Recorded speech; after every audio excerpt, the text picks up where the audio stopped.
Aleph.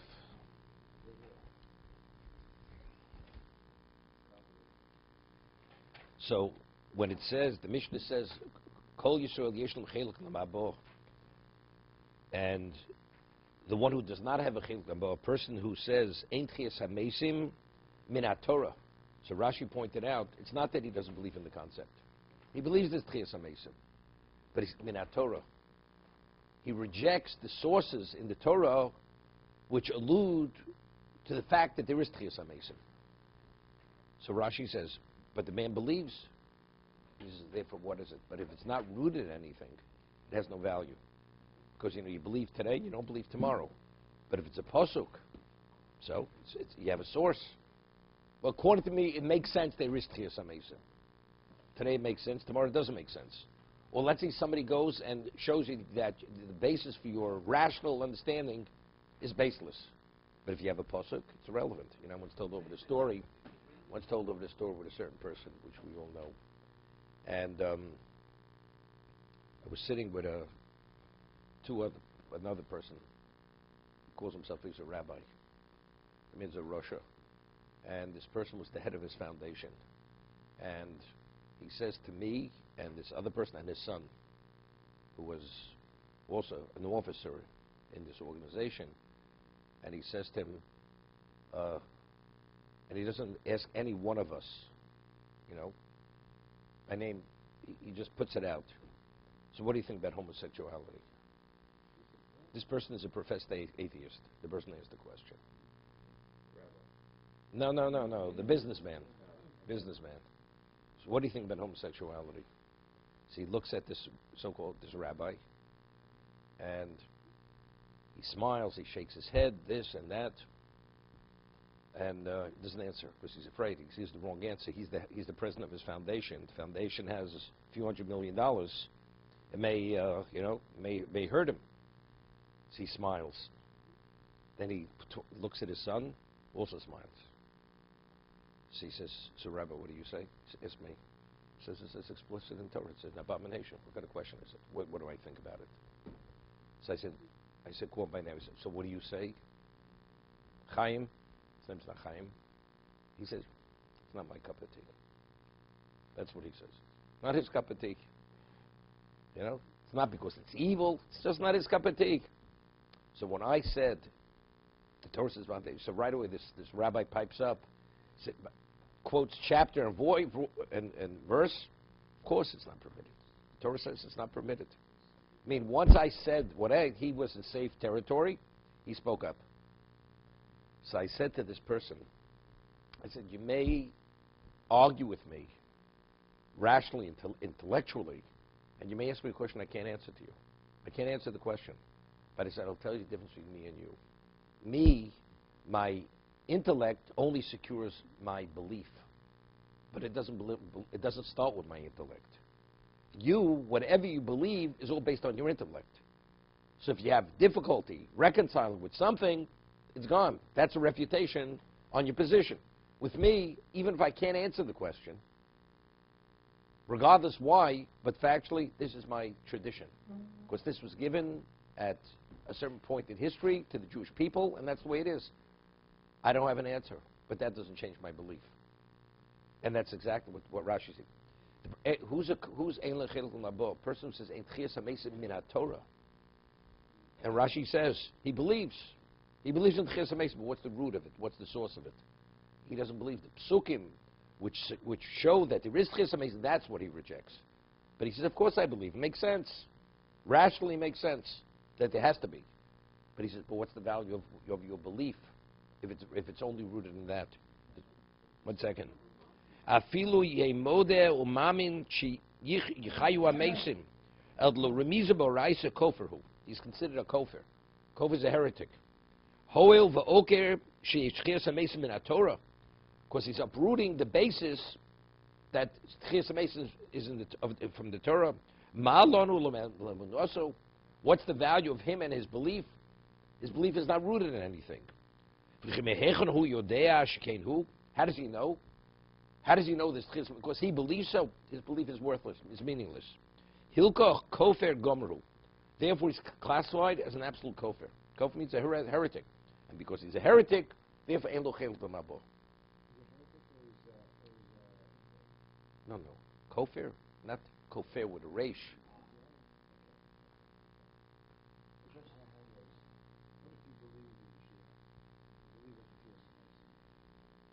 But you believe it because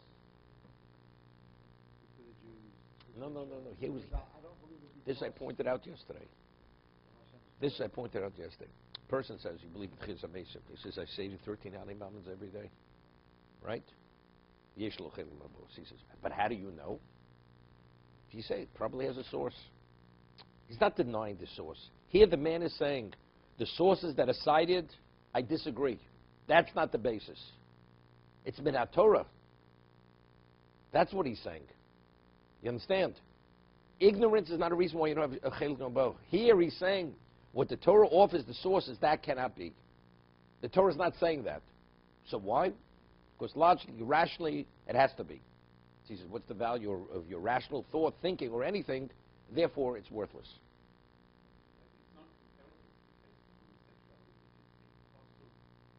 No, of course. I'm bringing out a different point.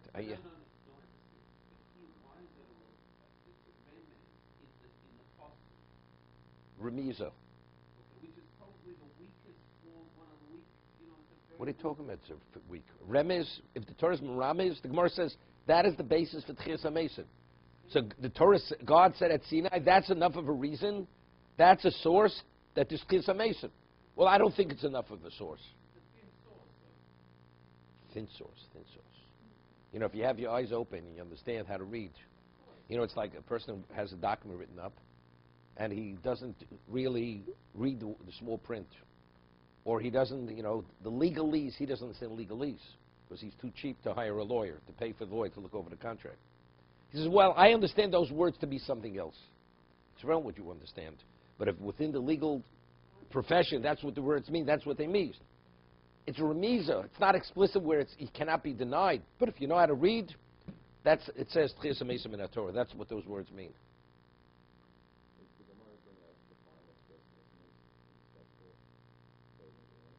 The Gemara will speak about it. You go for the Gemara is going to cite a story with the emperor, with one of the Tanoim, and the daughter of the emperor says, "Let me answer my father. You don't even have to answer him. You know why Tchias HaMesim, how it's going to happen." We're talking about from nothing, from dust, nothing, a human being is going to be recreated. Doesn't discuss nobody knows what that human being is going to look like, because it's a whole different Tchias HaMesim, it's a whole different function. You understand? If you want to know what a person, to some degree, you have to look in, like in the Ramchal, he speaks about it, in terms of radiance and everything else. At the end of time, when a person will be resurrected. The Ramchal writes like this: the neshama, when it's infused in the body, basically it's entombed. Entombed. It's entombed. If the neshama would be allowed to retain its identity, it would overtake the body and spiritualize the body. And the whole concept of Bechira would have no relevance. I mean, the intensity of the Kedusha of the neshama, we're talking about, it's something which comes from a whole different realm of existence. But what does Hashem do? He suppresses it and doesn't allow it to overtake the physicality of the body, because if that's the case, then there's no point in life. The person doesn't have it, there's no choice any longer. Because even the physical, like Moshe Rabbeinu, he radiated holiness. Moshe Rabbeinu's neshama, due to who he was and the choices he made, he overwhelmed the body. So even the body radiated holiness to that degree. I mean, there were other, Yaakov also radiated, but to a much lesser degree. No, but the result, no. Again, you take dye, you put it in water. What happens to the water? It gets colored, because the dye permeates every aspect of the water. It takes on the color. Then when you start, the more you perfect the neshama, see, the neshama is holy because it is, unrelated to what the person did. Now, by choice, we advance the neshama. So that's that's what we're doing. We're taking potential and we're actualizing potential. That's by making proper choices, advancing it. So that Hashem allows the neshama should affect the body to a degree. I'll give you an example. Person's a tzaddik. He has, when it comes to certain temptations, he doesn't have those temptations. Because since he's spiritualized himself, his sense of right and wrong, he has a sense of right and wrong. It's not only he knows what's right and what's wrong. You read the rules, you know what's right and what's wrong. There's another story now. Do you abide by the rules? Don't you abide by the rules? Right? That's another question. But a person who's really spiritual, tzaddik, in terms of what he feels, he wouldn't even consider it. His choice is now, it's a different level. It's not does he eat kosher, does he not eat kosher. It's a more sensitive, it's a much more delicate, but it's on a different level. It's a different level. That's what do you mean he feels it? If he feels it, why doesn't somebody else feel it? The answer is he's been spiritualized. The other person didn't have that spiritualization process. Therefore, he has this intensity.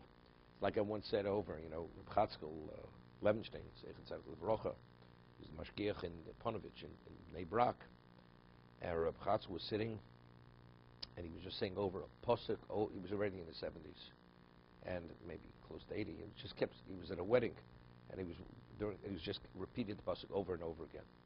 So there was a young man, a kola person, was watching him, and he says to the young man, he says, you probably look at me like I'm a senile man just mumbling, under my breath. Like a person senile, he just repeats things.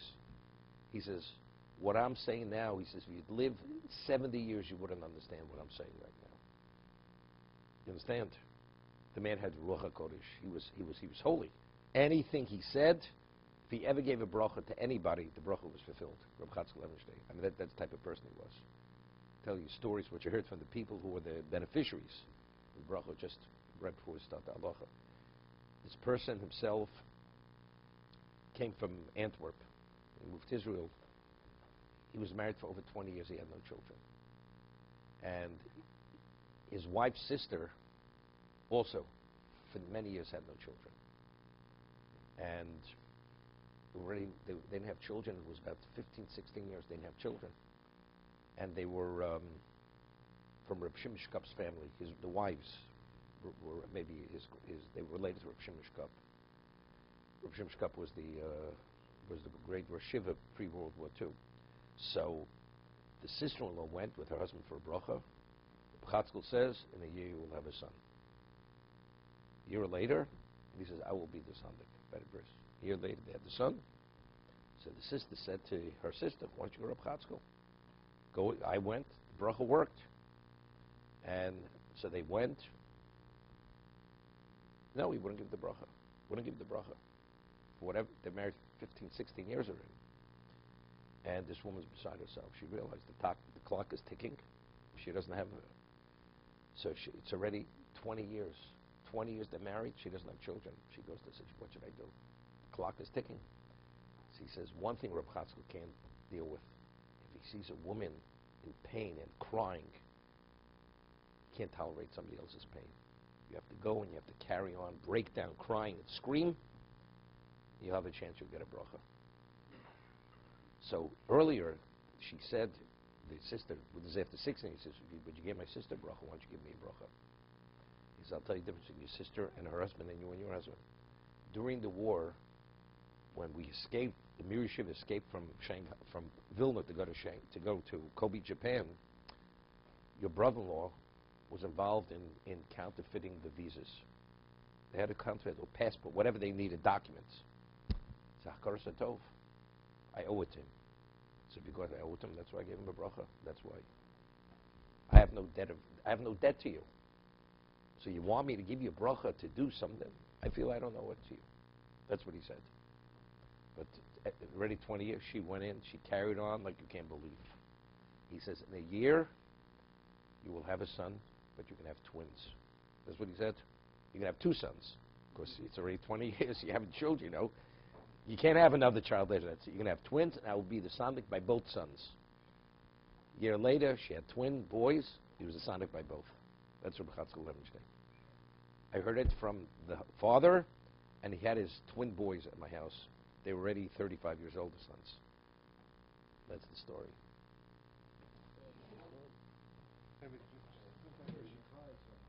She carried on. He couldn't. She had to take 2 pairs, 2 pairs of Crocs. Whatever it is. Just to go back to the parshas. So Yaakov did mention he davened, he prepared for war. No, he sent a gift and prepared for war. So when he separated the camp, he says, It was worthwhile to come back from Israel just for that story. when he separated the camp, he says, this camp and this camp will survive. So I'm not following, I'm missing something. What happened in the end when Esav comes? Everyone is there. So No, he let the first camp pass. He saw Esav didn't go to war. Esav didn't attack.